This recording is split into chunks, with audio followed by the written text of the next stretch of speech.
So today we're going to check a site near Boone for salamanders and crayfish. It's a very cool site that has a lot of muddy seepages and also a river nearby and some rockier seepage habitat, which is really amazing for a lot of salamanders. It's probably one of the areas with the highest diversity in this region. But we're going to be trying for mud salamander, red salamander, spring salamander, seal salamander, northern dusky salamander, blue-ridged dusky salamander, black-bellied salamander, and blue-ridged two-line salamander. We may find some other stuff as well. And as far as crayfish goes, we're going to try for upland burrowing crayfish, mitten crayfish, and Appalachian brook crayfish. It's a great area for all of this stuff, and there's some really good potential, so hopefully we can get into some cool stuff. So there is a lot of moss in the southern Appalachians, mostly because of the really moist climate. We get a lot of rain, we get a lot of fog, a lot of humidity, so moss thrives here.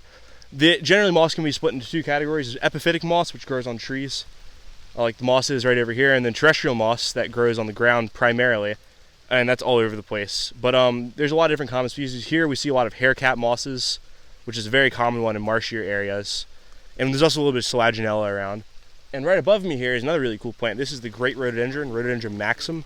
It's a very common species in southern Appalachian, but it's a staple of a lot of ecosystems, and a lot of birds and salamanders rely on the rhododendron understory and the shade it creates to create microhabitats that they use. And they're really pretty in the spring. They have white flowers and stuff, but their ecological importance cannot be understated. Yep. So this right here is a northern dusky salamander. I'm going to get it out of this water to handle him. You always want to make sure your hands are wet when handling these guys because they breathe through their skin, so they're very sensitive. But the scientific name on this guy is Desmognathus fuscus, and there actually are a ton of different cryptic species in this complex. So almost every region in the eastern United States has their own species of northern dusky salamander. They just haven't been described, but they're genetically distinct. The ones in the mountains are supposedly more closely related to the holotypes up in the northern US, but there really is no genetic evidence supporting that I know of. But in this region, they're mostly found in seepages actually, unlike in other parts of the range where they're found in streams. And this guy was hanging out in a seepage. It appears to probably be a female. It looks like it might be gravid, might have eggs. But you can tell it's a northern dusky salamander because of the keeled tail right here. And also because of like the overall kind of darker coloration, a lot of white spotting on the back, and a very prominent little white line below the eye are all good features, but also just kind of the general feel. It's like a longer salamander than a blue-ridged dusky. Oh goodness.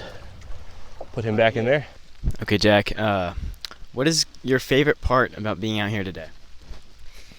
Probably just walking in the rain, like nice and get all wet, it's pretty fun. Because then, once you get wet, you don't need to take a shower. But don't take my advice, because you might start smelling bad. But, it doesn't really matter, because you just put like deodorant on and stuff, Then you'll smell good. So this is a blue-ridged two-line salamander, Ursia wilduri. We found a larval form of this a few days ago down by the creek in the high school. But this is an adult or a sub-adult. I'm not sure if it's actually, they do that sometimes. I'm not sure if it's actually sexually mature at this point. It is pretty small still. But these guys are a generalist species. Anywhere with water in the Blue Ridge Mountains they can be found in. But they're more likely to occur in steepages and streams like this. It appears that this one is probably a young female because it doesn't have any cerci, which is like little things that come off the chin. But yeah, it's a really cool species, a very pretty species, and a species that's endemic to the Blue Ridge Mountains, North Carolina, and Tennessee, and a little bit of Virginia.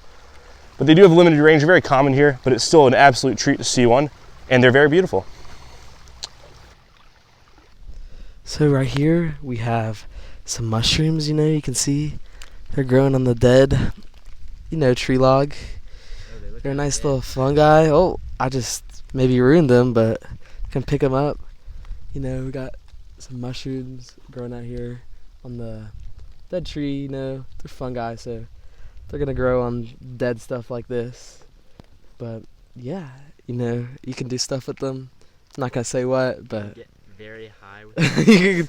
you can have some fun with them, but that's about it, So yeah, right here, this is a blue-ridged red salamander, Pseudotriton rubernatitis. It's a subspecies of the red salamander. There's 4 subspecies. There's northern, southern, blue-ridge, and black-chinned. The most closely related to this guy is black-chinned red salamander in the Smoky Mountains. But they average a little bit brighter than the average adult northern or southern blue-ridge, or northern or southern red salamander. And they're generally found in seepage areas, but they can also be found in stream courses like this. This is a little guy, probably recently metamorphed. I'd say probably 2 to 3 years old. They mostly feed on other salamanders actually, but they will eat insects. And you can tell them apart from the more desirable mud salamander, Pseudotriton montanus, because they have golden eyes, which you can see a little bit here. And they also have more spots instead of spaced big spots. He looks like the dude from Monsters Inc. What's his name? Not Mike Wazowski. Guy. The evil dude. Yeah.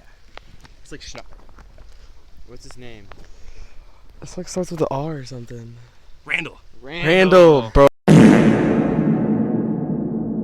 Bro, I got Randall here. Whoa. Yo, Randall go crazy. Randall kind of wide. Got Randall from Monsters Inc. He's pretty cool, honestly. Big spots. Yeah, no, mud salamanders are the other species of Pseudotriton here. They're the much rarer species, very hard to find.